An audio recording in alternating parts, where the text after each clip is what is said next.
que es la primera parte, ¿no?, de esta trilogía argentina amateur, escrita junto a Andrés Linetti, y que ganó el concurso de proyectos teatrales del FIBA y de INT.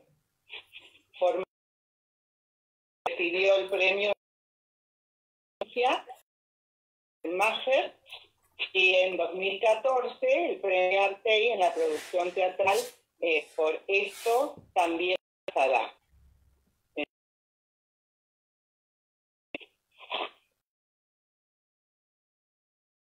Escrito esta trilogía. Hola, te decimos los mendocinos, te recibimos con nieve y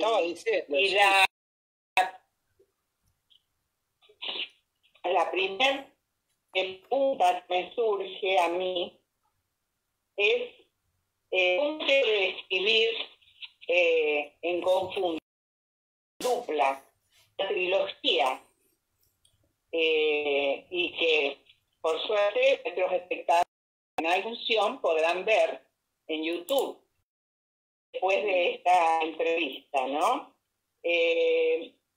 Decinos entonces un poco de esto de Patria Fría, después del aire y de la comunidad.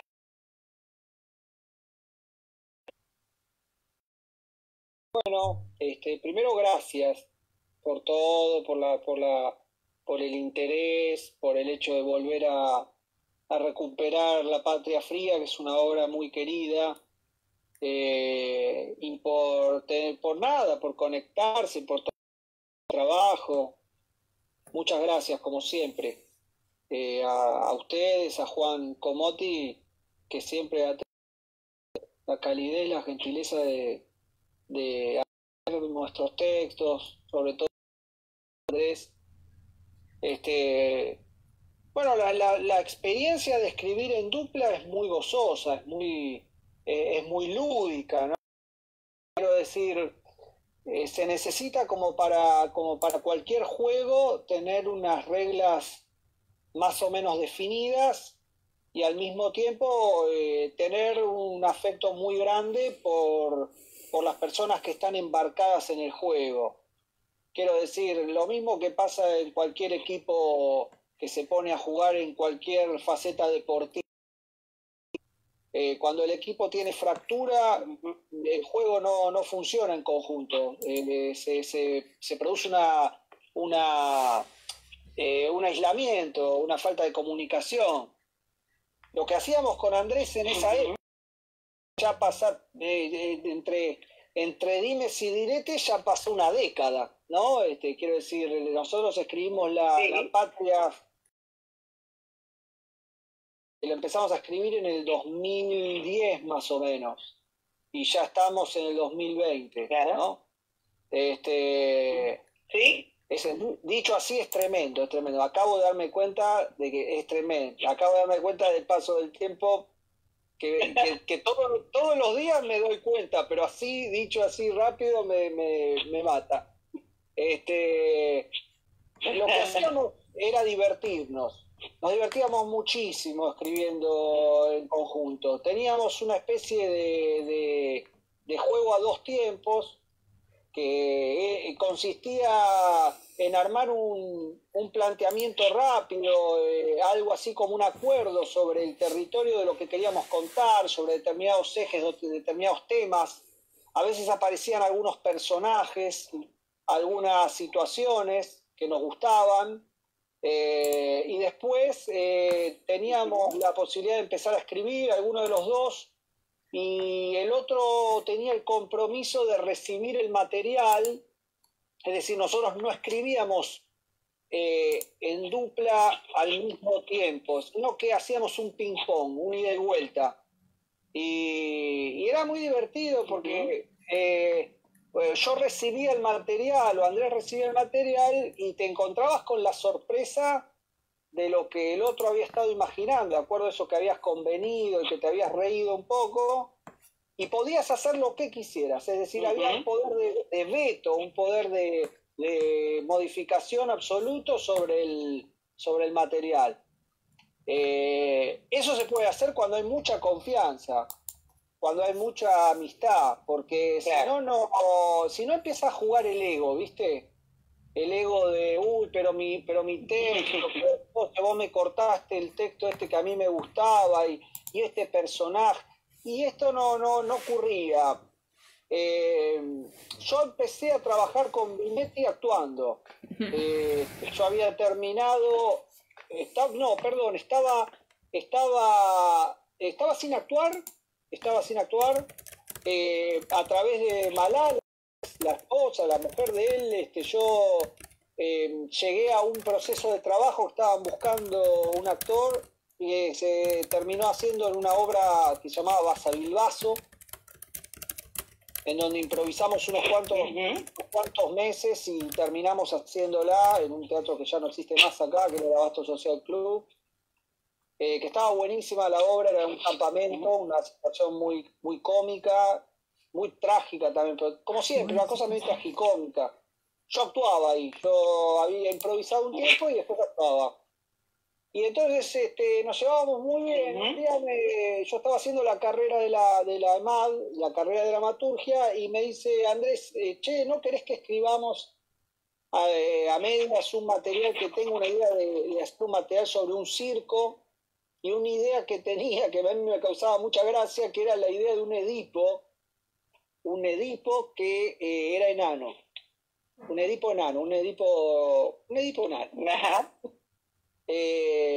Bueno, sí. Eso no me preguntes cómo, porque ya, imagínate, ya pasó una década, ya no me acuerdo, pero eso empezó a mutar, a transformarse, y seguimos pensando y seguimos charlando y entramos a jugar con la idea más ligada al tren de Vita, a que el circo se insertara en ese momento en una especie de contienda entre peronismo y antiperonismo. Empezamos a investigar todo el mundo del circo, que era muy divertido eso, ¿viste? Habíamos escuchado unas entrevistas del Bicho Gómez que contaba sus anécdotas circenses. Empezamos a buscar materiales, había materiales, por ejemplo, me acuerdo un par de materiales sobre las compañías transhumantes, los circos de pueblo, historias de circo de Ceibel. Empezamos a buscar material en los institutos de investigación de la facultad, en el GETEA. Nos pertrechamos de acopio, digamos, anécdotas, etcétera. Y bueno, empezamos a escribir, teníamos la idea no tenía yo ni idea que Andrés iba a hacer la locura esa de armar una apuesta de La Patria Fría, que era que vos entrabas a una sala de teatro, después entrabas a una carpa dentro del escenario y te quedabas encerrado con el teatro adentro de la carpa. Eso no sabía yo que lo iba a hacer él. Mientras escribíamos, yo pensaba todo el tiempo en una apuesta a la italiana. Bueno, empezó a avanzar yo me acuerdo de reírme mucho cuando iba recibiendo los materiales, porque me imaginaba las entradas y salidas cuando apareció ya toda la idea del león afuera, ese león medio moribundo, esta idea de que de repente alguien tiraba de una cadena, ¿no? Y se armaba ese león afuera que rugía, o que el enano se lo llevaban a la rastra para tirarlo en el cañón, de una puerta a la otra. Todo eso en la cabeza era muy gracioso y era terrible también, ¿no? Terrible la manera en que ellos, en que esa compañía ensañaba con el único cuerpo femenino, ¿no? Que era el de la Ecuyere. Era tragicómico. El primer peronismo, toda esa contienda ancestral que existe en la argentinidad con respecto a los sectores. ¿Qué rol juega lo artístico en el medio de esa contienda? Todo eso era muy estimulante. Y bueno, en un momento determinado la empezamos a tener un poco más la obra. La verdad es que era impresionante que se empezó a afinar. Por ejemplo, tuvo un final que lo escribí yo y que ahora a la distancia horrible. Era un final horrible. Yo me había puesto trágico y la obra terminaba con que el enano prendía un barril de pólvora, que era el barril de pólvora que usaba para el cañón, y el circo estallaba, el circo se encendía fuego. A mí me convenció de que iba por otro lado. Tenía razón, que el lenguaje de la obra iba por otro lado. Yo aprendí mucho de la escritura de esa obra con él, porque él tenía una velocidad interesante cuando escribía. Una velocidad me refiero no a que escribía rápido las obras, sino que había algo de los intercambios de los personajes que eran divertidos, que eran muy dinámicos. Y la verdad es que pasó algo que fue medio milagroso, que es que la obra, yo le pedí no actuar, yo estaba por ser padre y me imaginaba que se me iba a complicar un poco la vida para salir a ensayar a la 1 de la mañana, esas cosas. Era un elenco grande, entonces... Y me acuerdo que le dije, no, che, mira, yo no puedo actuar, pero acompaño el proceso, vengo a ver ensayos. Y empezamos a buscar quién podía ser el varón, el alemán, y no lo quería hacer nadie. La verdad es que no lo quería hacer nadie. Probaron varios actores que venían y capotaban, no renunciaban. Yo me acuerdo de un actor que me dijo, ¿a dónde me trajiste? Me dijo un actor. No se armaba por ningún lado Y en un momento le digo, bueno, lo hago yo. Lo hago yo. Era casi imposible para mí con los horarios. Entonces me rapé, me pelé, porque claramente yo alemán no doy. Me pelé, me saqué todo el cabello, la barba que yo suelo usar, todo, era una especie de bocha blanca de billar. Y adelgacé bastante. Y de repente empezó a armarse algo interesante, que es que yo nunca había actuado algo que había escrito yo. Claro. Era rarísimo estar metido adentro de una historia que vos contaste y que te hubiera gustado escuchar o ver. Y empezamos a ensayarla y claro, cuando empezó a arrancar el trabajo empezó a ser interesante lo que se veía. Cuando ya estuvo con el primer elenco, la obra era interesante la obra.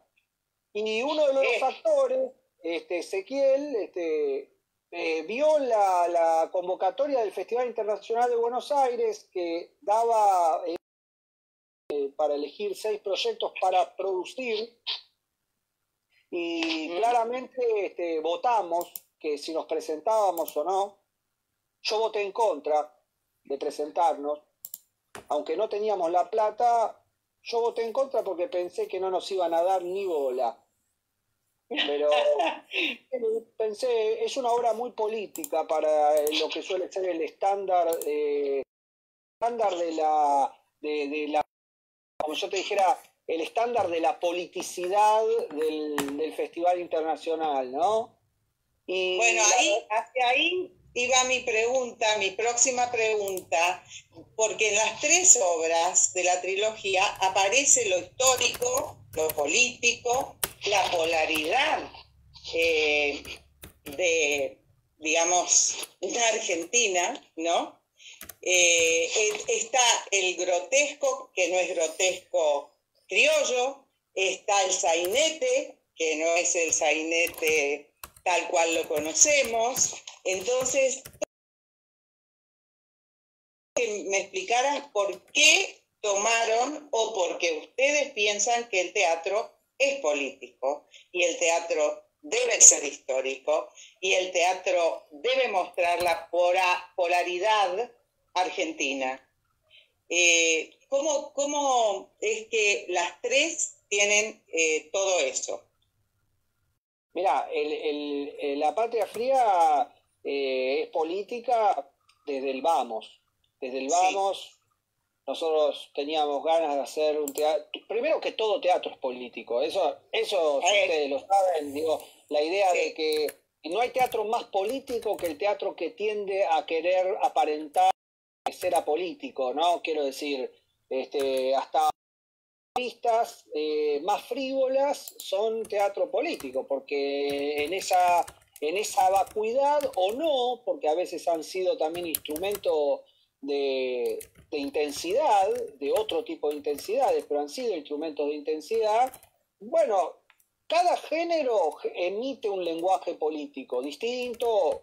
Lo que nosotros queríamos hacer, que es distinto, es generar una temática de lo político. Es decir, en esa obra teníamos ganas de que se hablara de política, que se notara algo de la contienda histórica que atraviesa un poco, si querés, el siglo XX, que en la Argentina tiene que ver con la confrontación entre los sectores populares y sus lenguajes democráticos, y justamente lo contrario, que es, por ejemplo, un poco lo que uno puede observar a veces en ciertas expresiones de ciertos sectores, incluso hoy en día, ¿no? Entonces hay algo de ese orden que teníamos ganas de llevar adelante. Lo que decía con respecto a la Patria Fría era que yo pensaba que el FIBA no iba a aprobar ni a tomar algo de eso, porque había una temática. Lo que ocurrió fue que por única vez en la historia, creo yo, del festival, hubo un jurado en ese concurso. Ese concurso no se repitió. Una vez que se hizo un concurso para elegir 6 producciones. Y ahí hubo un jurado que eran gente de teatro, que era Pacheco, estaba, bueno, después no recuerdo, pero estaba Carlos Pacheco, y había personas de teatro, había 2 directores de teatro, entonces Graciosi, me parece que había una voluntad de elegir más allá de las organizaciones o de las gestiones, ¿no? Entonces se eligió a pesar de tener una temática intensa a nivel político. Claro. Nosotros nos reíamos un poco porque había gente que salía y decía, qué obra antiperonista. Y había gente que salía y decía, pero esta es una obra peronista, ¿no? Como declaradamente peronista. Y a nosotros nos divertía muchísimo eso, porque lo que era interesante de la obra era que justamente que el circo ese era como la historia argentina, pivotaba en el hueco de esa distancia, ¿no? Pivotaba, giraba como un trompo en el hueco de la distancia esa. Mostraba algo del horror, porque todos ahí adentro luchaban por su supervivencia y medio como que se mataban. Era un circo impiadoso, pero sobre todo por la politicidad del afuera, ¿no? Del entorno. Y hay algo, obviamente, de la figura de Eva que era muy rescatado en la obra, era muy rescatado. Después, lo que ocurrió fue que nosotros nos quedamos con ganas de trabajar, primero de trabajar juntos y segundo de trabajar como algo de la modalidad de recuperar colectividades artísticas dentro de la historia del teatro argentino que estuvieran cruzadas con eventos históricos muy particulares. Entonces, después de la Patria Fría empezamos a pensar en Después del Aire, en el sainete radiofónico.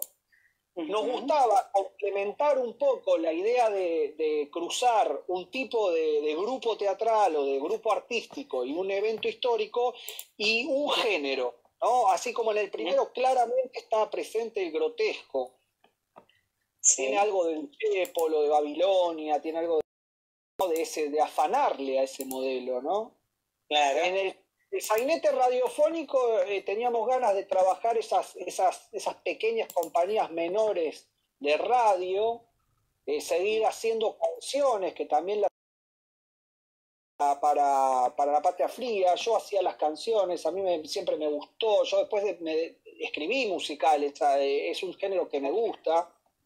Y en el sainete radiofónico esa posibilidad de hacer como un juego de doble plano, de lo que sería la obra de teatro de la compañía y la obra de teatro que la compañía estaba haciendo. Entonces todo eso era muy lúdico, era una compañía desastrosa, absolutamente favorecedora del golpe del 30, a pesar de estar empobrecidos, totalmente colonizados por un pensamiento fascistoide. Y entonces estaba el personaje que hacía Pablo Ciolini, que era un héroe, era el único que entendía junto con la OPA algo del orden de la salida, ¿no? De la utopía. Y después no sabíamos qué hacer y pensábamos que estaba bueno cerrar el tríptico, hacer una parte más. Nos juntamos en una quinta que yo había alquilado este año para descansar, y me acuerdo que nos pusimos a trabajar sobre la idea de que la trilogía se fuera para adelante. Pensábamos hacer un grupo de teatro independiente en el estallido social del 2001, del diciembre del 2001, y no pudimos. Lo intentamos que esa escritura cuajara, no hubo forma, pero no había forma porque el dolor de esa herida, recién supongo yo que en esta época empieza a cerrarse o empieza a saltarse. Hace 10 años, no sé si ustedes se acuerdan, pero todavía estaba muy vigente el horror del 2001. Sí. Entonces no había lugar para el humor, nada, ¿viste? O sea, intentábamos, escribíamos y no andaba, no funcaba.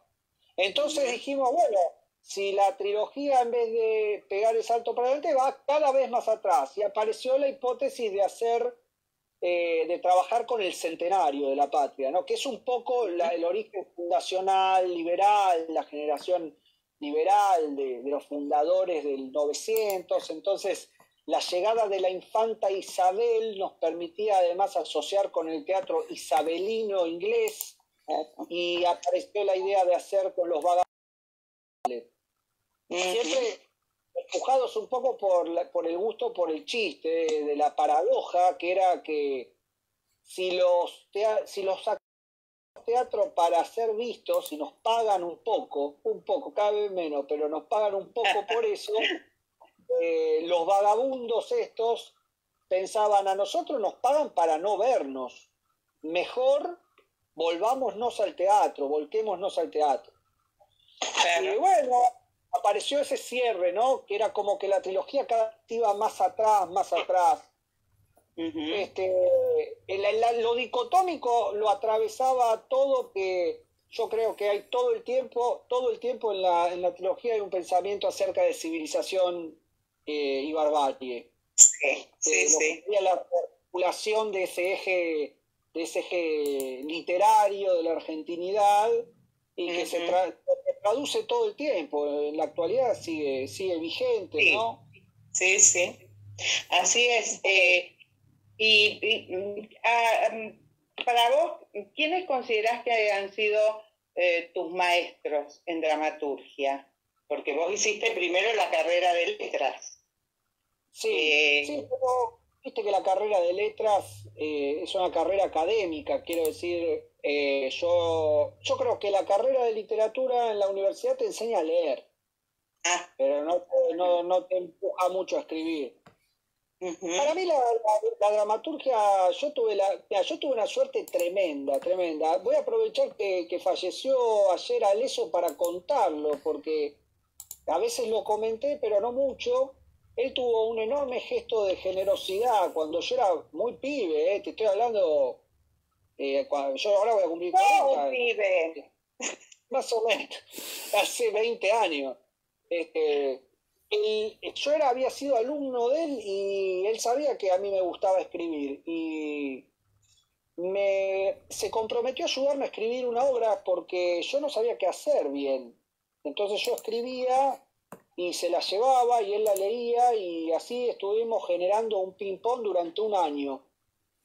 Una obra que nunca se terminó. O sea, lo que yo hice ahí fue aprender un inicio de solo, digamos. Y él era un gran interlocutor. Yo había aprendido mucho del análisis de texto con él. Pero bueno, después lo que verdaderamente me pasó fue que yo tuve una suerte tremenda, que es que cuando era ya más grande y ya, digo, quiero decir, tenía un contacto asiduo con lo teatral y siempre la dramaturgia me había quedado como una necesidad a perfeccionar. Tuve la posibilidad de cursar, de entrar primero y después de cursar la carrera de la EMAD que dirigía Cartoon. Uh-huh. A nivel dramatúrgico, eso fue transformador, porque yo venía escribiendo algunas cosas, pero fue de una organización total. Yo entré a la carrera sin tener ni un material estrenado. Fue de una usina de producción enorme y al mismo tiempo, para colmo, escribía con Andrés y al mismo tiempo, por ahí, por estos años, empecé a trabajar en el Sportivo Teatral con Bartiz, que creo que también es una persona de la cual aprendí muchísimo de dramaturgia, porque es un gran director de actores, pero la articulación que él hace de los textos a mí me sirvió mucho para entender algo de cómo la dirección opera sobre el relato. Entonces, entre esas referencias, yo me formé, empecé a escribir. Ahora no podría no escribir. O sea, no podría, es una adicción escribir. La escritura es una adicción, en el buen sentido de las adicciones. Por eso quería también comentarte que he visto que ahora has escrito bastantes monólogos. ¿Qué diferencia o qué gusto te da diferente escribir monólogos y no obras de teatro? ¿Es diferente en cuanto a la escritura, el placer que sentís al hacerlo? Mira, es una especificidad técnica, como si yo te dijera, bueno, es lo mismo que actuar, ¿no? Obviamente que escribir un monólogo es muy distinto a escribir una obra para más personajes, porque a la hora de escribirlo tenés que gestionarte una cantidad de estrategias que tienen que ver con lo compositivo, con lo territorial, con el arte, con la estructura, que es claramente otro tema.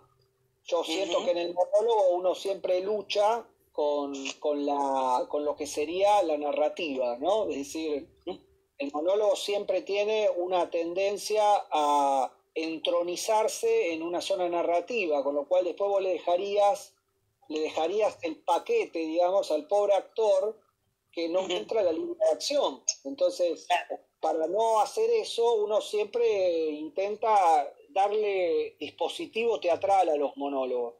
Bueno, eso a mí me gusta muchísimo por muchas cosas y también me desespera porque es muy difícil por otras. Yo hace ya 6 meses que estoy trabajando con Horacio Roca, obviamente ahora a la distancia, para un monólogo que se iba a estrenar en la Cooperación, y es un aprendizaje muchísimo, es muchísimo lo que se aprende escribiendo un monólogo. Pero obviamente que las obras tienen también sus complejidades tremendas, ¿no? Qué sé yo, pienso que yo hace mucho tiempo que no escribo obras de más de 5 personajes, de producción del teatro que está muy empobrecido, que está muy limitado, que hacen que uno no piense en grandes elencos. Yo no sé podría hacer al servicio de la comunidad.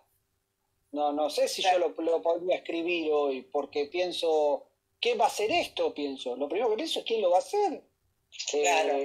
Es un montón de gente, ¿no?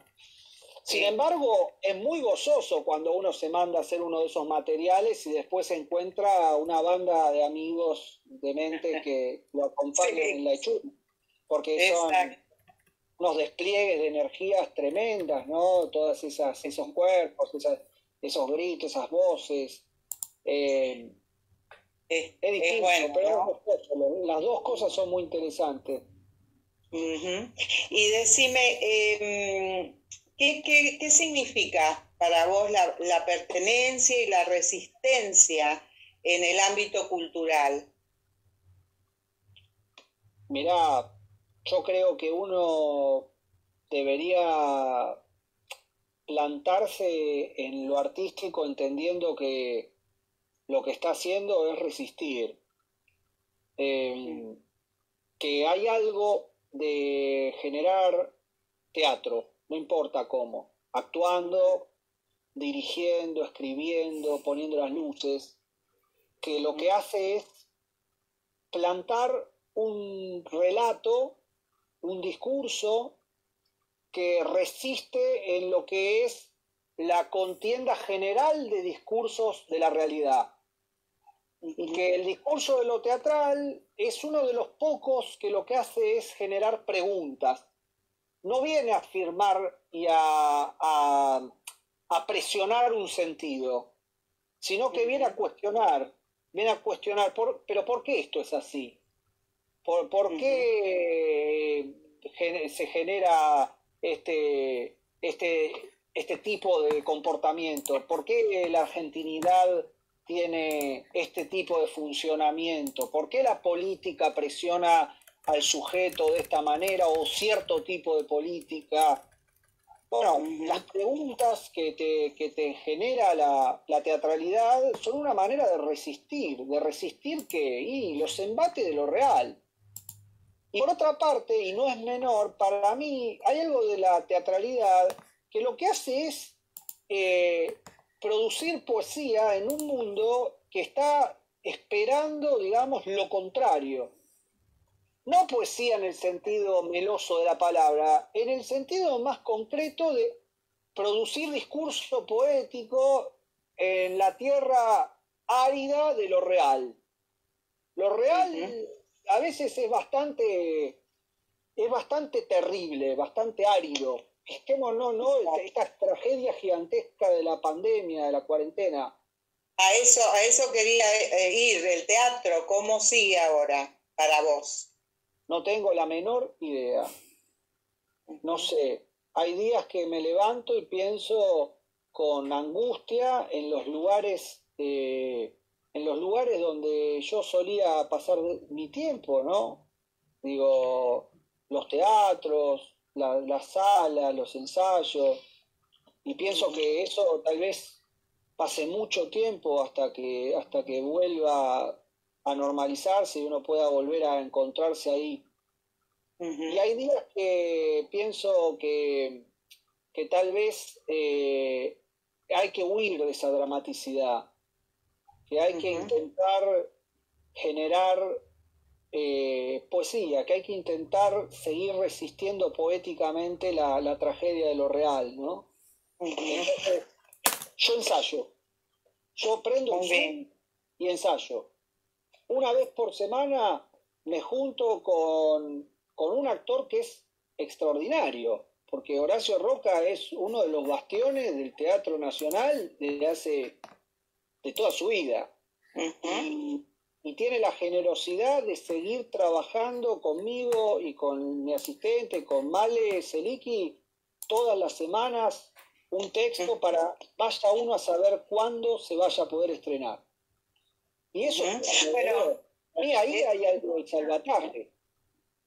Es importante esta mirada para los teatreros que nos están siguiendo en este momento, dar una esperanza, saber que tenemos que resistir y tenemos que seguir soñando a través de la poesía, de la escritura. ¿No es así lo que vos estás diciendo? Yo pienso que la actividad, tal como uno la conoce, va a cambiar, pero también pienso que hay cosas que se pueden sostener en la transición, en el tiempo, a la distancia, es decir, nosotros ensayamos vía Zoom, a la distancia, pero durante mucho tiempo trabajamos un texto a la distancia y todo eso es terreno ganado al tiempo. Quiero decir, no sé cuándo va a volver a ser posible hacer funciones y juntarse, pero en el medio nosotros nos la pasamos modificando un texto que cada vez, mejoró cada vez más. Empezamos a pensar muchísimo sobre el personaje, sobre los dispositivos espaciales, las hipótesis de acción, y lo mismo con muchas otras cosas. Yo escribo, no sé cuándo se van a hacer los materiales, pero ¿qué voy a hacer?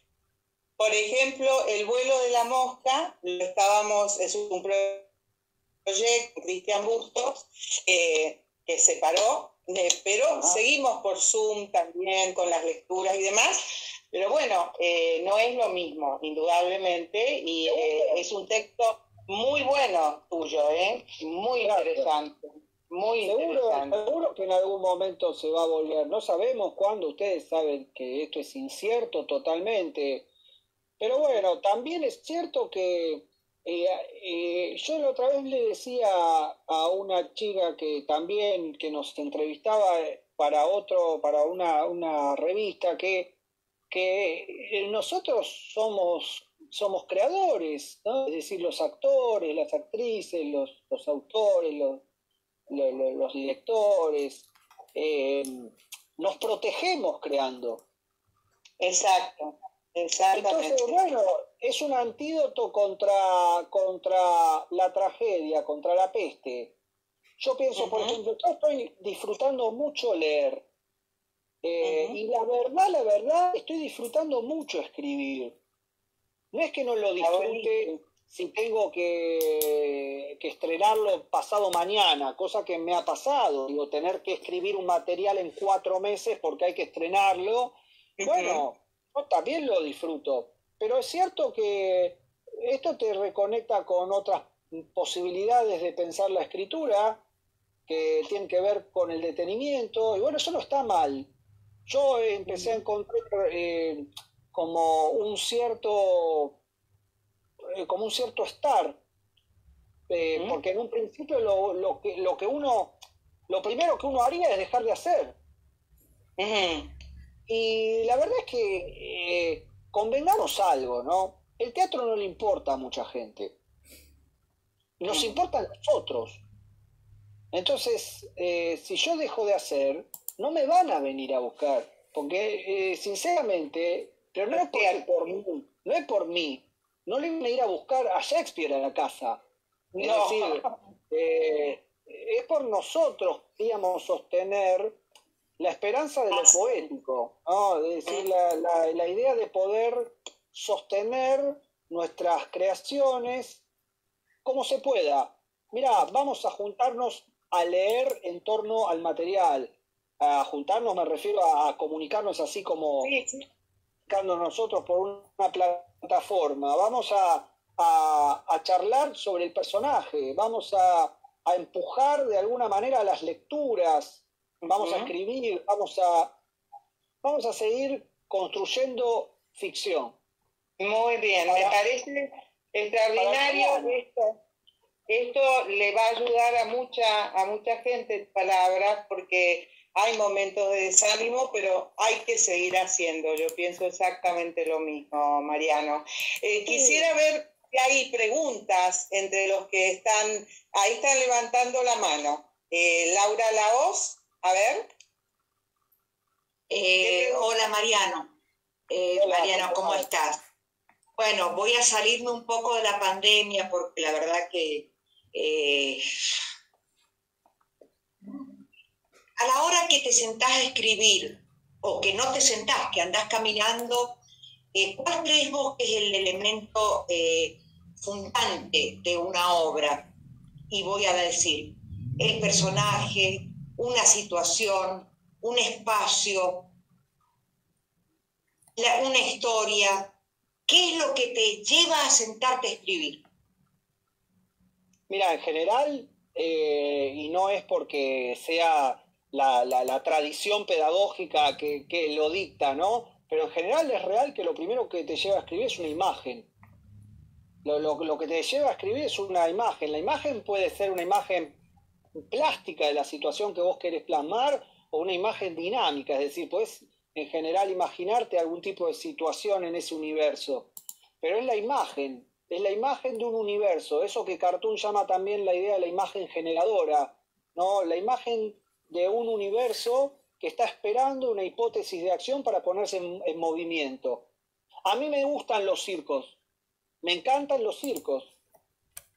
No me gusta el espectáculo circense, sino porque me gusta el universo, la poética, la melancolía, ¿no? Yo estoy en contra de que se usen animales en los circos, pero el mundo melancólico de los circos me remite a mi infancia. Entonces, a mí me gustan los circos. En cuanto el circo fue impactado por la idea de un enano que había crecido, ya había obra. Después empiezo a escribir y en la escritura empiezo a encontrar cómo ese árbol se empieza a llenar de hojas, digamos, ¿no? Pero lo primero es la imagen. Y la imagen es como dice Chekhov en ese libro que es hermoso, que son sus cuadernos de notas. La imagen, de alguna manera, encapsula las obras. La obra ya está toda ahí. El tema es cómo uno la despliega, ¿no? Está en la imagen. Y la imagen debería ser... ¿Vieron hay un relato de Borges que se llama El Zahir, ¿no? Sí. El Zahir, que es como una obsesión. La imagen tiene algo del Zahir, algo de obsesionarse con esa imagen. Que decís, la tengo que bajar. No obsesionarse mal, decir, no, algo de como, tengo que jugar con este artefacto, porque hay algo que me está pidiendo jugar con este artefacto. Hay algo mío que debe llenarse con lenguaje ahí. Entonces uno quiere sentarse a jugar con ese pedazo de mundo, digamos. Casi Perdón. te diría... Sí. Perdón, Mariana, cuando vos decís imagen, interpreto que puede ser, por ejemplo, el árbol de la plaza, mi vecina, si a vos te el circo. Si a vos o sea, te una imagen es amplio, un pedazo de historia. Claro, es amplio, es como decís, es amplio, pero la imagen te tiene que convocar a vos, ¿no? Te tiene que convocar, es una imagen que te impacta y que te atrapa como digamos, como imaginadora, como creadora, te atrapa. Entonces no es cualquier imagen, ¿no? Son esas imágenes que uno tiene en la cabeza que dice, ¿no? Por ejemplo, pongo por caso el de Chekhov, ¿no? Que Chekhov no recuerdo exactamente cómo es, pero dice, anota en su cuaderno de notas, una rama de cerezo entrando por la ventana, blanco jugando al billar, y hay otra persona. Y vos decís, bueno, ahí está el jardín de los cerezos. Esa es una imagen que de alguna manera es como el poroto del jardín de los cerezos. Después la obra germina, digamos, ¿no? Pero la poética, bella, por algún motivo lo atrapó. La imagen de un cerezo entrando por una ventana es esa obra. Eso, obviamente hay un despliegue, hay que crear los personajes. Ahora, no hay regla, ¿eh? Es una obra con un viejito que vino algunas veces a la casa de mis padres a refaccionar muebles grandes. Entonces, una vez vino a pulir y a mejorar una vitrina, un armario de madera que era una vitrina para cristalería, ¿no? Entonces lo vació y se metió adentro. Para lijarlo, se metió adentro. Y mi madre le daba de tomar un té a la tarde con unas galletas, él hacía un recreo, pero lo tomaba adentro del armario. Era un artesano de la madera que paraba a merendar adentro del armario que estaba lijando. Entonces se sentaba dentro de un armario con el té y era un tipo que conocía la madera y que no hablaba nada, no hablaba casi nunca. Y para mí eso es una obra ya. No sé cómo se va a escribir, pero seguramente que en algún momento esa imagen va a decantar en algo. Cuanto más queremos esa obra. No, también, pero después se te escapa. ¿Habrá alguna otra pregunta? ¿Alguien más quiere preguntar? De la gente que está escuchando. Ya se hartaron todos. Ya les quemé la cabeza. Están escribiendo. Les vinieron imágenes. Yo quería decirle a la gente que está escuchando... Me parece que acá el ex enano, vos sos el enano, ¿no? Sí, ¿qué tal? Buenas noches, ¿cómo estás? Ahí está. ¿Cómo estás? Bien, bien, la verdad. ¿Me escuchás? Sí, te escucho perfecto. Che, vos, un gusto tenerte. La verdad tuve la suerte de estar como ex enano y también como cochero en el servicio a la comunidad. La verdad me encanta.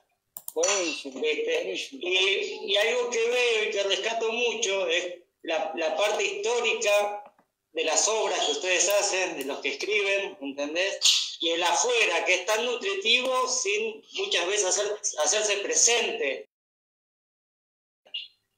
Ahora la pregunta que yo tengo es la siguiente. Al momento de escribir, tener que ponerte más de historia, Sí, sacar el pie del plato. por supuesto que sí, por supuesto. No, eso desde ya, ¿eh? Lo que ocurre con lo histórico, yo trabajé lo histórico específicamente en esa trilogía. Y después capaz en algún material más, pero después no me metí demasiado más con la historia factual, digo, con la historia concreta. Pero lo que pasa con lo histórico es que hay que estudiarlo para poder escribir, eso es tal cual, vos tenés que... Pero es distinto al estudio que uno tiene académicamente. Es como si uno rastrillara lo que necesita y con ese botín escribe.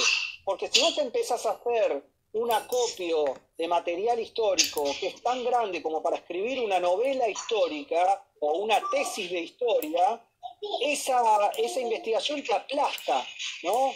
Te aplasta la creatividad, quiero decir. Entonces hay como una ecuación de cuánto buscas en los materiales históricos, cuánto te replegás para que te deje imaginar también, ¿entendés? La historia. Pero tuvimos que ponernos a buscar cosas, a escribir, sobre todo para el servicio de la comunidad. Pero casi todo lo que se menciona, etcétera, es altamente probable. Es decir, podría haber pasado, ¿no? Podría haber sido así. Sí, vos sabés que he tenido la suerte de trabajar en Buenos Aires, ¿no? Yo vengo de Buenos Aires, hace 13 años me vine, en el Hotel Savoy, y vos sabés, ahí en la calle Callao, y estaba cambiando unas ventanas, y miro y veo una mampostería hermosa debajo del cielo raso, ¿viste? Y le pregunto al encargado, le digo, che, le digo, ¿por qué está esta mampostería tapada? Y me dice, vos sabés que este hotel se construyó cuando llegó la infanta Isabel a Argentina. ¿Viste? ¿Viste vos? Y me contó también lo de la capa, cuando ella le roban la capa. O sea que cuando estábamos ensayando y leía los textos de al servicio de la comunidad, me parecía todo muy rico, muy lindo, ¿viste? Claro. Así que yo te agradezco también por eso, ¿viste? Mirá, me acuerdo que cuando estábamos haciendo la escritura de esa obra, acá hay un lugar donde nosotros, yo por ejemplo trabajo para CONICET en ese lugar, que es un instituto, donde están los institutos de la Universidad de Buenos Aires, de la Facultad de Letras de la Universidad de Buenos Aires, es un viejo hotel, o sea, fue un viejo hotel en su momento, que ahora es un edificio lleno de oficinas y demás, pero quedó toda la construcción, donde está el Centro Cultural Paco Brondo, que tiene la carrera de dramaturgia. Ahí, en la planta baja, que hay un salón gigantesco con las columnas enormes, unos vitrales que dan a Paseo Colón, ahí vino la infanta a hacer el baile de honor. Y nosotros estábamos, por otros motivos, yendo a ese lugar, y era muy estimulante pensar eso, que ahí mismo ese personaje, que para nosotros obviamente es muy gracioso en la obra, pero que ese personaje, que también era gracioso, bastante gracioso en la vida real, había estado bailando el vals ahí con los aristócratas porteños. Bueno, muchas gracias por tu participación. Gracias, muchísimas gracias por el interés, por la paciencia y por las ganas de escucharme. Les agradezco muchísimo. Bueno, ya nos veremos. Yo lo que quiero agregar es que esta trilogía ha sido editada, en la colección Primero por la Universidad de Córdoba, ¿no? La colección de papeles teatrales. La Universidad Nacional Sí. de Córdoba en una colección que se llama Papeles Teatrales. Exacto. Y ahora en La Letra Caníbal, textos dramáticos reunidos. ¿No es así? Sí, pero ahí no está la trilogía.